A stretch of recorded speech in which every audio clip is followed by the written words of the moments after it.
to Something Witchy, a Sabrina the Teenage Witch rewatch podcast.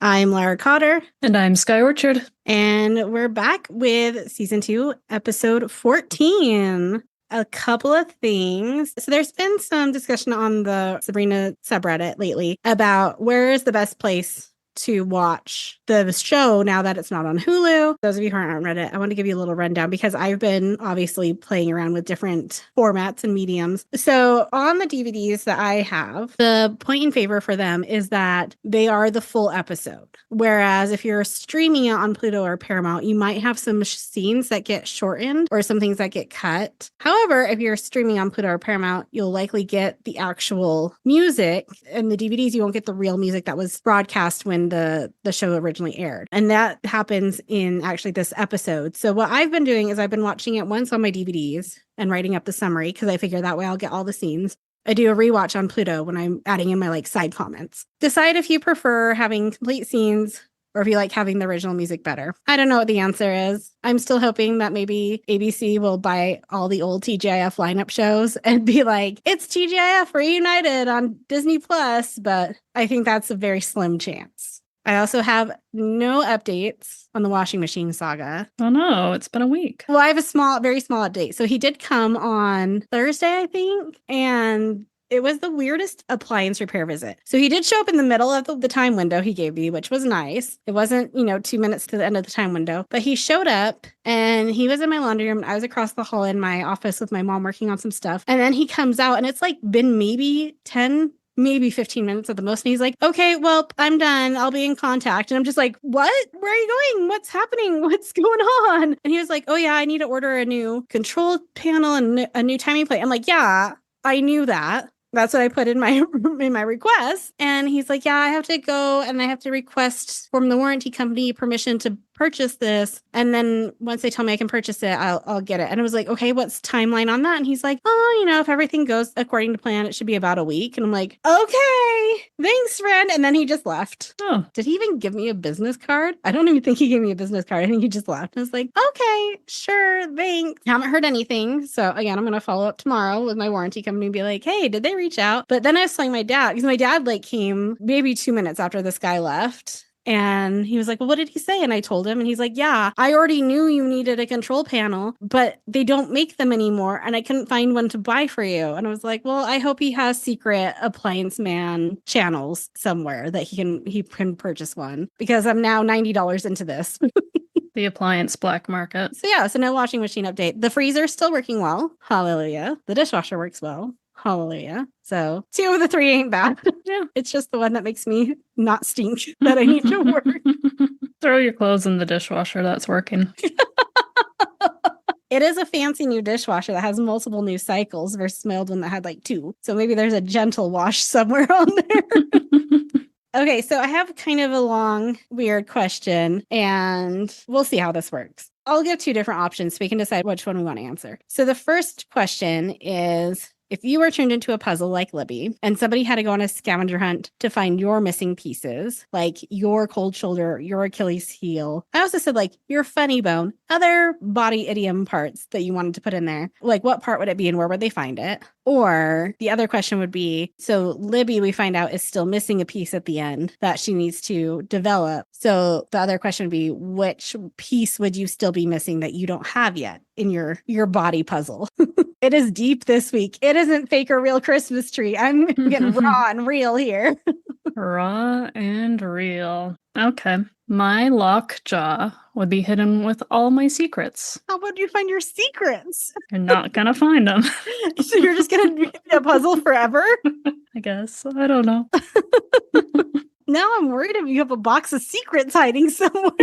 What's in your box of secrets, Sky? Mystery. Intrigue. Body parts. Body parts. Oh, all right. I took your raw and real question and just flipped that off. I don't know what to do with that answer. Well, okay. There you go. Sky is remaining mysterious even as a puzzle and will never be turned outside of a puzzle. I remain a puzzle in both senses. I still can't decide on mine. Because I'm like, yeah, it'd be like, oh, where's your heart? And hers was like a picture of her grandma. I'm like, yeah, it'd be a picture of my family. But I'm like, that's so cheesy and that's just dumb. Let's see, what would be my Achilles heel? But I'm trying to think like where you would find it. Because my Achilles heel is that I'm often loyal to a fault where I probably shouldn't be loyal to anybody, to a person anymore, and I still am. Where would you put that in the universe? Oh, I know. On my fridge, at the top of my fridge on the side, there is a row of old work name badges over the years. So like every time I've gotten a new position or started a new job, I put my old name badge up there. I think that's where my puzzle piece would be. It would be stuck up with jobs that I stayed at for way too long because I was determined to be loyal to the people or the company that maybe I shouldn't have been anymore. That's a good one. That's what we'll do. That's real without getting too sappy. You stayed real. I did. Proud of you. Okay, before we get into the episode recap, Sky, will you reread what your guess for this episode was last week? My amazing guess. It's such a good guess. I sort of wish the plot actually was. Of course I will. It's very close. Less death on the line, though. I mean, kind of. Is becoming a puzzle death? I mean, your heart's not beating and you have no more like electrical impulses. So I think that's the definition of death. But Salem could react and sneeze. He was a magical puzzle. He wasn't a Libby puzzle. Okay. I see. Well, my guess was Sabrina turns Libby into a mannequin. The mannequin is split into 5 pieces and scattered. Arms, legs, and then head and torso would be one piece together. And then if Sabrina doesn't reassemble the mannequin in time, Libby will die. And that Hilda was involved somehow. Do we think that this is your most accurate guess? For something that's not an obvious title. Like there's been a couple ones that have been like kind of obvious titles. Yeah, I'd say so. I think this is one of your closest guesses, if not the closest. Do I get a prize? I will give you a Something Witchy Pod sticker.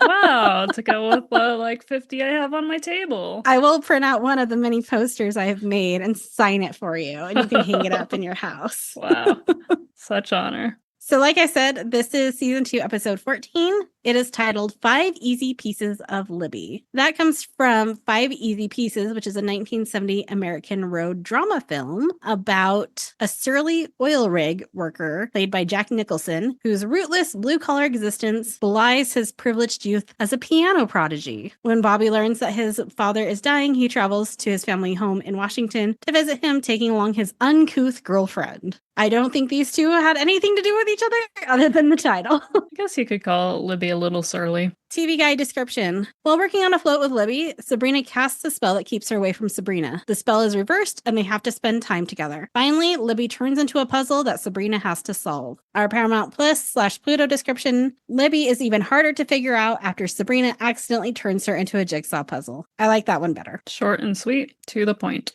It originally aired January 23rd, 1998. Gary Halverson's returning as our director, and Frank Conniff has returned as our writer. We only have 2 guest stars. Christine Rose as Mrs. Chesler. You might have seen her in things like What Women Want, Heroes, Star Trek The Next Generation, How I Met Your Mother, Friends, Gilmore Girls, The Clueless TV show, or the Ferris Bueller TV show. Interesting. Did you know there was a Ferris Bueller TV show? I did not. I did not know that either. And then our other guest star is Venus DeMilo Thomas as the cheerleader. She was in Salute Your Shorts, Family Matters, Sister Sister, and The Bold and the Beautiful. What were your overall thoughts on this episode, Sky? I was proud of myself the entire time with my guess. Wish there's more death on the line, like I said. I liked the Hilda, Zelda, Salem subplot as well. It was a fun little jaunt. I like this. I liked having the dynamic of Sabrina and Libby more than usual. It was nice. We didn't have any Valerie in this. And now I'm wondering how the show would have been had we had like an enemies to friends arc with Sabrina and Libby. The Paris and Rory, if you will. I don't know what that is. Gilmore Girls? Never watched Gilmore Girls. Okay. Friendship might be on the line, but I'm sorry, I'm a disappointment. I've watched a few like episodes here and there, but I've never like sat down and watched the whole series. You okay? Yep. Okay. Just having a moment of introspection. Okay. So we start off with Zelda coming into the kitchen announcing she's made a huge scientific breakthrough. She found the key ingredient to her allergy cure, ostrich saliva. Hilda tries to take the beaker, but it crashes to the floor, making the whole kitchen sparkling clean and turning Salem's fur white. He makes a dumb blonde joke. I'm blonde. My IQ just dropped 20 points. Then runs away from the angry blonde women. In our outfit intro, Sabrina's dressed as a flapper and says, "What's all the flap?" Which I do not think any flapper in the 20s ever said the phrase, "What's all the flap?" 100% agree with that. Ms. Quick reads a postcard from Valerie, who's in D.C., to the newspaper team, then announces they need to make a float for the Democracy Days parade. And in the background, we can see the no smoking poster is back. And for some reason, Harvey is now working on the newspaper, which I believe this is a new development. It's always been a Valerie Sabrina thing. Yeah. Also, Valerie's the editor. Why are they not doing this when she's around? She's in DC. They had to have an excuse for her to not be in this episode. I wonder if there was like a scheduling conflict or something. Because this seems like if it's going to be a newspaper episode, I feel like Valerie should be involved. Or they just sort of forgot that Valerie's the editor. Harvey then makes a comment about how he's going to have to hear his dad's Grenada story again. And I think it's referring to this. I don't know. Sky, you're the one who usually does the military stuff. I know, but I saw you already put the link in. But I put Sky ? That didn't tell me anything. I did read up on it, though, because I saw that. Probably did more than I did. An invasion done by the United States and a coalition of Caribbean countries that occurred on the 25th of October, 1983, basically deposing the leader of the People's Revolutionary Government. His name was Maurice Bishop, and he had previously, in 1979, seized control of the country in a nearly bloodless coup, but he had basically created sort of a dictatorship, like democracy was completely gone. So the US and Caribbean countries invaded, got rid of him. His body has never been found. Do you think he's like still alive in a CIA black site somewhere or something? Who knows? Yeah, body not found. And then the US realized that the different branches of the military really sucked at working together in like a joint effort. And so they started making changes there. And that is it, very quickly summarized. I also just noticed that Cuba and the Soviet Union were supporting Grenada, which absolutely makes sense why the US would involve itself. My favorite part of this Wikipedia article was that there was a lot of criticism from many different countries about this whole thing. Margaret Thatcher disapproved, mostly because she was not consulted in advance. Oh, Margaret. Oh, Margaret Thatcher. Oh, Maggie. Do we think Harvey's dad was like a Navy SEAL? Maybe. That would make a lot of sense about Harvey and his father. Yeah, because it was Marines, Army Rangers, SEALs, some Air Force. I feel like Army Ranger says the most. Maybe his dad was CIA. New headcanon for Harvey's father. Back to the Democracy Days parade, which is spelled D-A-Z-E. Ms. Quick asks for someone to lead the float making, and both Sabrina and Libby raise their hands. Ms. Quick is worried, but looks at Valerie's postcard and slowly starts smiling as she gets an idea. Sabrina and Libby can work together, just like the U.S.'s two-party system. Mm-hmm. These are the times where I wish they would remake this for today. Oh, boy. Sabrina pitches an idea to use recycled newspapers on the float, but Libby shoots it down. You can't get newspaper print on the cheerleaders' uniforms. Sabrina's confused why cheerleaders would be on the newspaper float, and Libby points out that it's because they're always on the front page. And there is a hitch your wagon to a star poster. That's what it says. It is back. Hilda and Salem are amazed by how clean the kitchen is. Hilda proposes selling the formula for profit in the other realm, and Salem points out you couldn't sell it in the mortar realm because the FDA would never approve of ostrich saliva. And again, I was like, if they made this today, maybe RFK Jr.'s FDA would approve it. Maybe. Zelda refuses because she created it to cure allergies and end suffering, not clean things. You ever cleaned a toilet? That's suffering, says Hilda. Do we believe that Hilda has cleaned a toilet and Zelda has not? Not at all. I don't believe Hilda's ever cleaned a toilet. Like, why would they manually clean a toilet? Right? Magic? Yeah. Also, it's not that hard anymore. You just get the stuff, you spray it in there, it just sits there for 10 minutes, and then you flush, and it's fine. Scrub a little.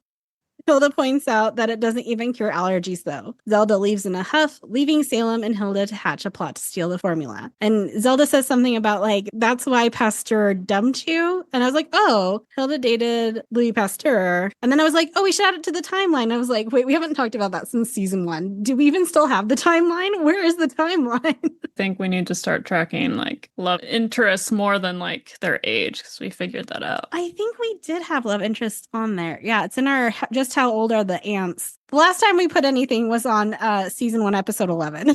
So I might need to go back through some show notes and check some stuff. But Yeah. we'll add this one.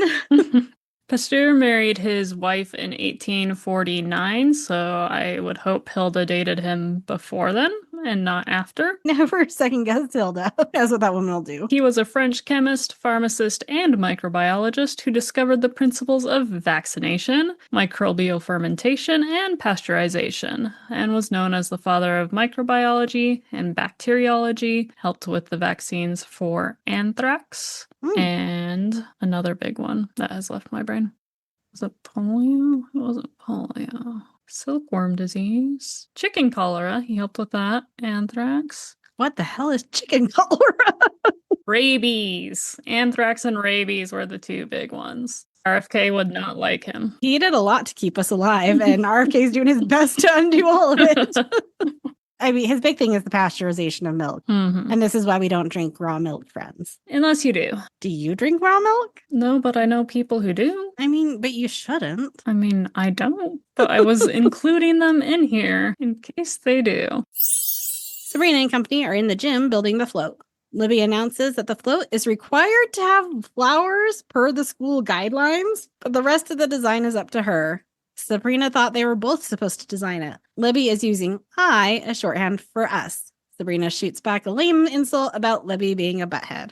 Really quick, Hilda and Salem snoop around the laptop to find the formula. And then we're back to the float, where Harvey pops out from under the float where he's souping up the engine. This baby will be able to go 90 miles per hour, says Harvey. But we're behind the World War II veterans. Haven't they suffered enough, says Sabrina.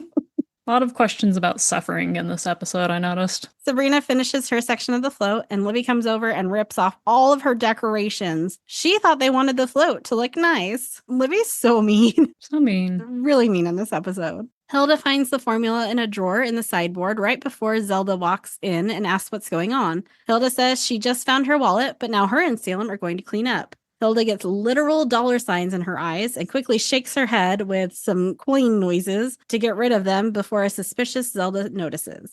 Libby and Sabrina are still fighting over the decorations. Sabrina casts a spell to keep Libby 5 paces away from her. Libby tries to go to Sabrina, but keeps getting repelled, and we get some really great physical comedy from Jenna on this one. It was really good. Sabrina is in the bathroom when the Quizmaster appears in the mirror. The spell she cast is illegal because you can't distance yourself from your problems. He gives her a ticket that reverses the spell. She now has to stay next to Libby. If she doesn't, something terrible will happen. And there's something on the floor of that bathroom that looked like discarded chicken nuggets. That's the best way I could describe it. It was big pieces of something tannish. And I was like, that's a set, not an actual bathroom. Why is it dirty? Yeah, I don't have the cleaning formula yet from Hilda and Salem. They're going for realism. The Quizmaster snaps her next to Libby in the hall. Libby is grossed out and tries to walk away, but Sabrina keeps following. Sabrina tries to excuse it by saying her new locker is near Libby's and zaps open a random locker, pulling out a jock strap. Libby tries to leave for cheerleading practice with the cheer of, ready, get lost. And Sabrina stops her, proposing to do a news story where she follows Libby and writes about a day in her life. Libby walks off and Sabrina is forced to follow. Hilda and Salem are watching their infomercial selling Zelda's formula. For some reason, Salem is wearing little tiny sunglasses. Bring back those adorable science goggles. And he was wearing the sunglasses in the earlier scene in the very clean kitchen. So was the implication that it was so sparkly and clean that it was hurting his little eyes? Oh, I didn't make that connection. I was just like, where are my science goggles? We also missed the reference to Howard Hughes earlier, where Salem says this kitchen is so clean, even Howard Hughes would eat in it or something like that. Do you know about Howard Hughes being a very famous germaphobe? I do not. Did you ever watch The Aviator with Leonardo DiCaprio? Yes, a long time ago. Howard Hughes was a very big germaphobe. He was also an aviator, obviously, and a very successful film producer. So I don't want it to be like he's just known for being a crazy germaphobe, but that's how the later end of his life went. He also created the Howard Hughes Medical Institute. To destroy germs? He had connections to Richard Nixon and Watergate. Mr. Hughes. The good side or bad side? Hughes loaned $205,000 to Richard Nixon's brother. Was his brother pro-Nixon or anti-Nixon? It has long been speculated that Nixon's drive to learn what the Democrats were planning in 1972 was based in part on his belief that the Democrats knew about a later bribe that his friend had received from Hughes after Nixon took office. So it sounds like Hughes was bribing people around Nixon. Oh, in late 1971, Donald Nixon was collecting intelligence for his brother in preparation for an upcoming presidential election. One of his sources was John Meyer, a former business advisor of Hughes, who had also worked with the Democratic National Committee chairman Larry O'Brien. Bad way. Involved in Watergate in a bad way. Okay, here we go. So he suffered from OCD. He ate the same dinner every day. A New York strip steak cooked medium rare, dinner salad and peas, but only the smaller peas, pushing the larger ones to the side. So in 1957, Hughes told his aides that he wanted to screen some movies at a film studio near his home. He stayed in the studio's darkened screening room for more than 4 months, never leaving. He ate only chocolate bars and chicken and drank only milk and was surrounded by dozens of boxes of Kleenex that he continuously stacked and rearranged. He wrote detailed memos to his aides, giving them explicit instructions neither to look at him nor speak to him unless spoken to. Throughout this period, Hughes sat fixated in his chair, often naked, continuously watching movies. So, severe OCD. That sounds very untreated. Later on, like in the late 60s, he started to insist on using tissues to pick up objects to insulate himself from germs, also noticed dust stains or other imperfections on people's clothes and demand that they take care of them. Once one of the most visible men in America, Hughes ultimately vanished from public view. Reports that he became addicted to codeine to deal with everything. Some of this may have been connected to a plane crash that he was in that caused a lot of pain. The latter part of his life was very, very traumatic. So we skipped over that Howard Hughes comment, and then that's where I was getting on the glasses thing with Salem. So they're watching the infomercial. Zelda walks in and is shocked. She's going to take them to the Other Realm Copyright Court. Just then, the toaster dings and there is a printing sound. They run into the kitchen to find a ton of orders for the formula being printed out. Zelda is bummed because she wanted it to be used for the common good. But then she starts to rationalize it and also gets dollar signs in her eyes. And as she's rationalizing, she realizes it could mean a lot less asthma. I would just appreciate a lot less dust so I didn't have to dust things anymore. My least favorite chore. Sabrina is doing cheers with Libby, but not very well when Harvey walks in. Libby calls for a break when Harvey asks if Sabrina wants to go to the slicery. Sabrina makes up an excuse as the spell forces Sabrina to follow Libby. Libby confronts her, and Sabrina tries to claim she wants to find common ground. Libby continues to insult her until Sabrina can't take it anymore and forces herself away from Libby. Suddenly, there's a poof, and a box appears. Sabrina turned Libby into a puzzle. A puzzle for ages 3 and up. Sabrina runs out of the gym with the box. And there is the potato poster in the hallway outside the gym, plus another one that I don't think we've seen before, but I couldn't make it out. But I will watch for it in the future. Orders are still coming in, and Zelda is exhausted from making her formula. Zelda sends her right back to work, though, and they start to argue about who's in charge. Salem tells them to stop fighting because they're rich. We're rich and I didn't have to marry Martha Ray, which is probably good because she died in 1994.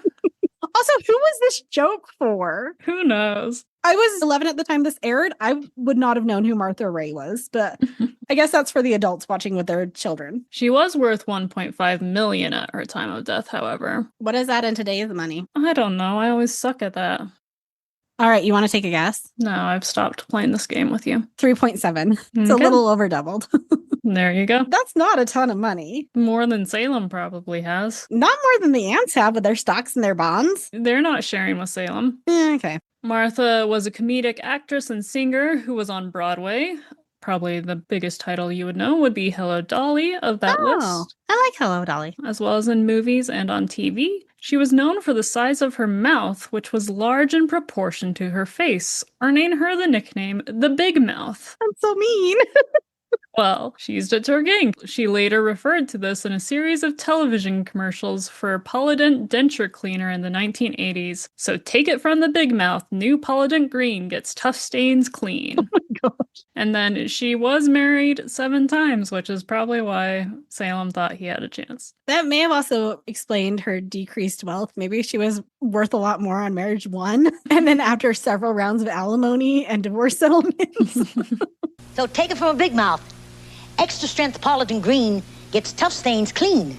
Sabrina yells for help, and the ants find her with the Libby puzzle in the front room. The quizmaster appears and says he warned her about this. Sabrina has to reassemble Libby, but they will all help her. And Hilda says, I know making a classmate explode can be stressful, but I've always found puzzles relaxing. Where's the explosion in this? Technically, Libby is in a bunch of little pieces. Technic schmecknick. We get a montage. And this is where I'm glad I watched it on Pluto, because the background music to this is Chumbawamba's I Get Knocked Down. Is that Chumbawamba? That's what it said in the captions. Tap thumping. Chumbawamba. Yeah, okay. I get knocked down. Yeah, okay, it is. I was confusing Chumbawamba with Smash Mouth for a second. So, okay. So the background music to this scene is Chumbawamba's Tub Thumping, which is on the Pluto streaming, but is not in the DVDs. It was just like instrumental, fun background music on the DVDs. It was not on Paramount either. That's so interesting. It's really disappointing that there's nowhere you can watch this where, one, you can get all 7 seasons, 2, you can get the original music, which I know that's just a general problem with TV shows that aired pre-streaming and the music rights that were involved with it, or get one that doesn't have any edited scenes. And I wonder if it's because Pluto's more considered like network television rather than streaming. I wonder if that's how they get around the music rights. Yeah, crazy. There's no one universal experience for all of us as we watch. So I don't think, unless you recorded on VHS the Sabrina episodes as they aired, I don't think any of us will ever again see the actual Sabrina show. Crazy. I know, that's so sad. It is, though, definitely the season of montages, because we've gotten a montage every single episode for the past few episodes. They're putting together the puzzle while Salem makes more potion in the dining room. And that includes a scene where Zelda and the quizmaster high five with hands, which is similar to the dream date montage where Hilda and Zelda did that with the Mando hands. They finish the puzzle, but there are pieces missing. Sabrina reads the fine print. Some pieces aren't included in the box. Then Quizmaster hands her an hourglass, says Sabrina has to find the pieces before time runs out or Libby will be a puzzle forever. Sabrina has to explore Libby's life. Can you imagine, like, if you had somebody that you exploded into a puzzle and you didn't get all the pieces back together and you just, like, had that box laying around for the rest of your life and you just, like, would pull it out on a, like, slow Sunday and, like, just start putting the friend puzzle back together again? Dumpty Dumpty. Sabrina has to explore Libby's life. As Sabrina leaves to find the pieces, Hilda apologizes to Zelda and they agree to work together better. Suddenly, Salem blows up something and he calls for whoever's in charge to help. Sabrina is searching through the cafeteria garbage but can't find anything. Quizmaster unhelpfully keeps calling out how much time is left. Next, they search the gym and the float. Barbie slides out from under the float and Sabrina asks if he's seen any jigsaw puzzles. This is where we also establish that Quizmaster is invisible to the mortals. Still no puzzle piece though. Sabrina decides to try Libby's locker next when Libby's friends arrive, making fun of Sabrina for talking to herself and asking if she's seen Libby. Sabrina claims she hasn't, and the girls walk off. But Sabrina tells them, I'm sure she'll pull herself together real soon. Sabrina zaps open the locker and searches it, finding a notebook that looks like Libby has a math tutor. Sabrina is surprised that Libby cares about getting better at math. She finds a puzzle piece with Libby's address on the back. And we do see the penguin poster again in the background, and there's definitely something written in yellow at the top. Did I send you the picture? Yes. Sometimes I just think about sending pictures and I don't actually send them. There's definitely something written there, but I can't see what it is. So if anybody can tell me what the penguin poster says, I'll make you and mail you your very own Something Witchy penguin poster. Wow. Because right now, the copy I have just says penguins at the top. Okay, here's what we'll do. We're going to do a little contest. Submit your ideas for what the saying should be at the top of the penguin poster before episode 15 airs. So when this one comes out, you'll have a week to submit it. And then we'll do a poll on what should be the caption for the penguin poster. And whoever wins, it will make you and send you a penguin poster. Nice. It's not going to come rolled up in a tube. It's going to get folded into an envelope. Are you coming up with your caption right now, Sky? I sent you the whole taxonomy of a penguin, suggesting that be on the poster, and you didn't even react to my taxonomy. Because I was like, it's too big. It's like one little thing. Whatever. Like, friendship is magic. I think the taxonomy is cool. I will make you your own special one. If you think taxonomy is cool, folks, I have a ton of puzzles. I'll give you a puzzle. Ooh. I actually need to get rid of puzzles if you want any, Laura. Where am I? What's even happening? Oh, I finished Penguins. that paragraph. Okay, Yeah. Thank you. Sabrina and Quizmaster arrive at Libby's house where her mother is trash-talking someone on the phone. Sabrina says she's there to pick up a book, and Libby's mom waves her in. Sabrina overhears some of the mean conversation, and Quizmaster points out a puzzle piece on the mom's back when she turns around. Sabrina grabs it and tries to give an excuse that she's just reminding Libby's mom that she's still there. Then she goes to find Libby's room. Sabrina and Quizmaster start searching the bedroom and look at the clue on the back of the last piece. Sabrina notices a lot of pictures of Libby on the wall and looks for something that's different. She finds a photo in a purple frame instead of a gold one, but that's not it. The scene flips to a trashed bedroom. Suddenly, Sabrina spots a different picture. It's Libby's grandma with a sweet note stuck in the frame. And I wondered if this was Jenna's actual grandma because it just looked like a nice lady and didn't look like necessarily an actress grandma. Because actress grandmas don't look like nice ladies? I mean, it didn't look like a made up or a professional photo. It just looked like an actual candid everyday photo. So I'm wondering if it was somebody's actual grandma because I think that'd be cute. Sabrina finds the puzzle piece on the back of the frame. Just then, Libby's mother knocks on the door, but Quizmaster zaps the room back in order just in time. The mom asks if she's found the book she was looking for, and Quizmaster zaps one into Sabrina's hands. Libby's mom asks if she'd like to stay and wait for Libby, but Sabrina excuses herself. She says, "Do you want to stay and see Libby? You can wait in the garage." To which Quizmaster under his breath says, "Don't do it, she'll turn on the car." So maybe it's fair play that Hilda's try to kill Libby if Libby's mom would try to kill Sabrina. Sabrina is putting the final pieces in the Libby puzzle. The piece from the tutoring notebook is her Achilles heel. The one from her mom is her cold shoulder. And the one from her grandmother's picture goes into her heart. Unfortunately, there's still a piece missing and time has run out. Explosion time. Quizmaster tells her it's okay. That piece doesn't exist yet because it's Libby's compassion for others. Sabrina has to help her get it by showing compassion for Libby. And I was like, not really how we learn compassion for others is by them showing compassion for us. Seemed like a weird lesson. Were you a VeggieTales kid? I was a VeggieTales teen.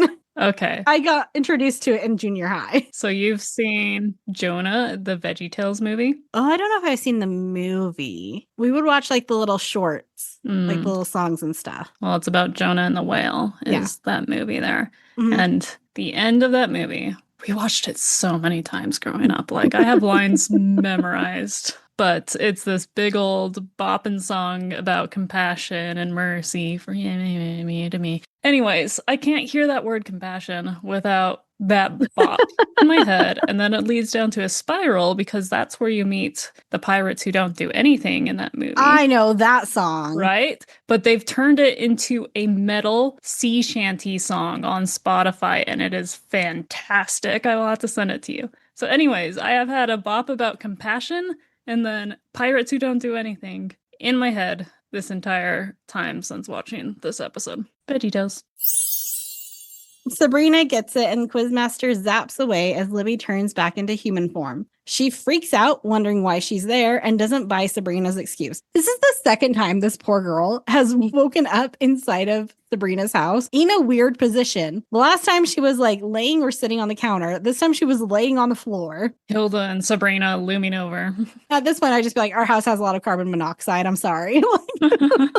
So she wonders why she's there. She doesn't buy Sabrina's excuse. She starts to run out, but Sabrina stops her to ask if she's okay. Libby claims she's fine. There's just always weirdness whenever Sabrina is around. And I really like that insult. That was a good one. It's good. And then Libby leaves. Sabrina knows finding compassion for Libby will be hard. They're all working on the float again, and Sabrina compliments Libby's side of the float. Libby does not take the compliment graciously, and Sabrina struggles to keep her cool. She tries to ask for help with her crepe paper and comes up with an excuse about wanting to spend time with her grandma. Libby stops and agrees to help with Sabrina's part of the float, but insists on no talking. So the moral of the story is find out what your enemies care about and then use that into manipulating them to care about the things that you care about and to be nice to you.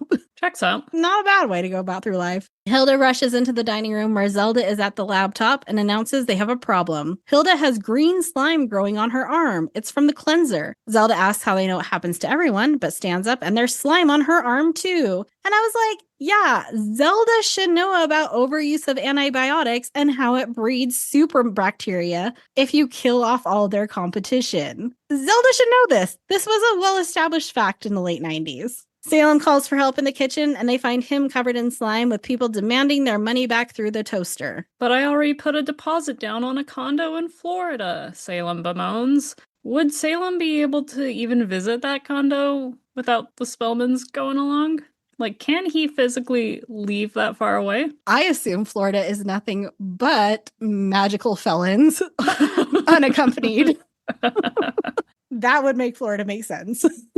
I say to all of our lovely Florida listeners. Do we have Florida on our map? Oh, let me get through this, and then I'm going to actually talk about some surprising places where people listen to us. Okay. And I want to give them shout outs. Hilda and Zelda start arguing and blaming each other when Sabrina walks in and stops them. And at some point, Zelda insults Hilda's supply side economics, which you might also know by the name Reaganomics. And I was like, between this and the Civil War stuff, is Hilda conservative? Out of the two of them, I would have thought Hilda would be the more liberal, but I'm coming to find that Zelda might actually be the liberal one. Yeah. Hilda and Zelda acknowledge that they should be able to get along if Sabrina can get along with Libby and try to hug her, but she tells them not to touch her. The float is almost done, and Miss Quick thanks Sabrina and Libby for working together. Libby takes the credit for the idea and walks away. Miss Quick tries to tell Sabrina she doesn't need to let Libby do that, but Sabrina excuses it by saying she's met Libby's mother. Suddenly, Quizmaster appears in the computer on the float, which I was like, how is that computer working? And how playing a game? Like, that's pretty all right. Good job. I mean, Harvey did spend a lot of time underneath that float, and maybe he was running like the electricity and Ethernet needed. Portable generator or something. Yeah. All right. Quizmaster appears in the computer on the float, and he asks how it's going, and Sabrina admits that she's starting to understand Libby, but still wants to wring her neck. He asks if he can hang around for a bit, and Sabrina starts shooting at him in the video game. In our end tag, the family is doing a jigsaw puzzle in the kitchen. Zelda says Sabrina's Democracy Days float was the best. Which, by the way, did you forget that this was for Democracy Days? Because I sure did. Yeah, she also said it should be like put up as a monument for history or something grand like that. Yeah, for your like patriotism and hard work or something. Sabrina thanks her and tells her that unfortunately, when they got back to the school, the engine Harvey had been working on blew up and the whole thing burnt to the ground. Hilda takes that as a lesson that democracy is a fragile thing. They go back to the puzzle and we finally see that it's a puzzle of Salem with his nose and mouth missing. Sabrina puts in the last piece and he sneezes on her. Fun episode. Cute episode. Yeah, like I said earlier, it's just really nice to see Libby and Sabrina getting some more FaceTime and getting to learn a little bit about Libby's backstory. I do think we kind of learned about why Libby's mean because of her mom, but I think last week after our episode, Sky and I were talking, and I said that I had confused this episode with a very similar episode of Kim Possible, where Kim Possible and Bonnie get stuck together, and then Kim learns more about Bonnie's life, and she finds out that she has two older sisters who are very mean to Bonnie, and then it makes more sense why Bonnie's mean to Kim. And I definitely thought Libby had older sisters that were mean to her because I conflated the two. I feel like there could have been like a little bit more into like her mother has like very exacting or high standards and Libby feels like she can't live up to them, or she's very insecure about something, like just a little bit more rather than she loves her grandma and she's bad at math. Yeah. But for a 90s teen sitcom, it was good. Okay. I wanted to shout out a couple places where our listeners are from. Our top country listener is obviously the US. Number 2, what would you expect it to be? UK. Yes, very good. What would you expect number 3 to be? Australia. Sweden's number 3. Sweden. Hey, Sweden. Then Canada, Australia, then Singapore. Okay. So I love that for us. And then we're going to do states. So Utah has officially been surpassed. And like New York's the first, which makes sense because it's one of the most, if not the most populous state or second most populous state, makes sense. New York and California, 1 and 2, that makes sense. Guess who number 3 is? It's more than Utah. Utah's number 4. 3 would be Florida? North Carolina. Okay. Hey, North Carolina. Hi. What's going on out there? And then Georgia is 5th. We also had like it was like a couple weeks ago, we had like a weird spike in like New Jersey listeners. Joyzy. But we have a good chunk of East Coast. We don't have as many Idaho as I would expect. And I feel like you need to get your family on that. I mean, we have my mom. Thanks, Mom. Jill's not even up to date. Like, none of our friends listen to this podcast. We can talk so much crap about our friends because they'll never listen. I have an annual party every year in July that I bring all my friends to. And Sky and I were like making jokes about something and somebody's like, oh, what's that about? And I was like, well, now I know you don't listen to the podcast because had you listened to the podcast, you would know what this conversation is about. And it happened like 4 times. And by the end, everybody's like, all right, yes, we get it. We're bad friends. So it's not even our friends pity listening to us. Other people like us, Sky.